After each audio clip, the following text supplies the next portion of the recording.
Isang magandang araw naman po sa inyong lahat mga boss, at tara po samahan niyo na ako. At dito ay mayroon naman akong pasilip sa inyo nagbago nating video. At dito po ay mayroon akong ginawang Isuzu D-Max at ang concern ay aircon pa rin.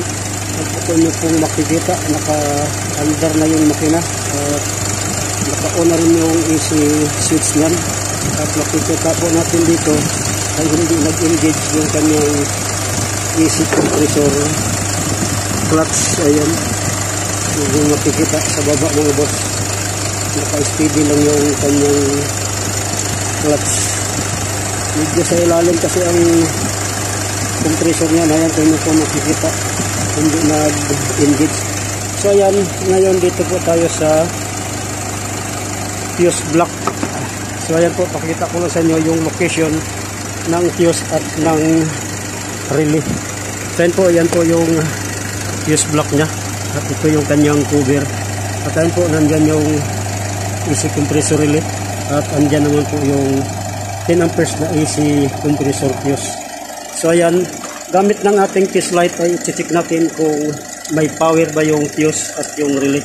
So ayan, yung ating fuse light ay naka-clamp na sa negative.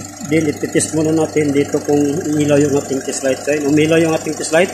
So ready na tayong mag-check. Then ayan, i-check natin dito yung fuse. So ayan po mga boss, umilaw yung ating fuse light. Then sa kabila naman, umilaw din yung ating fuse light. So ibig sabihin, buo yung ating fuse. Ngayon, bunutin natin tong relay. Ito yung kanyang relay. At itingnan natin dito yung power naman niya at yung ground. Dalawa ang power nito at isa yung ground control galing sa switch. So ito yung isang power, ayan, gumana yung ating fuse light. Then ito naman yung isa. So ibig sabihin, wala tayong problema sa ating dalawang power supply. Ngayon, ililipat natin tong ating fuse clamp dito sa positive. Ayan po.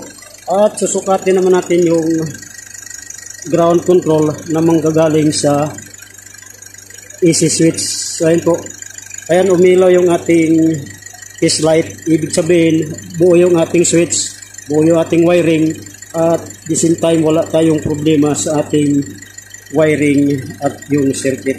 Ngayon, kakabit natin tong relay. At para titingnan natin dito sa malapit ng kanyang compressor. So ayan, dito po tayo.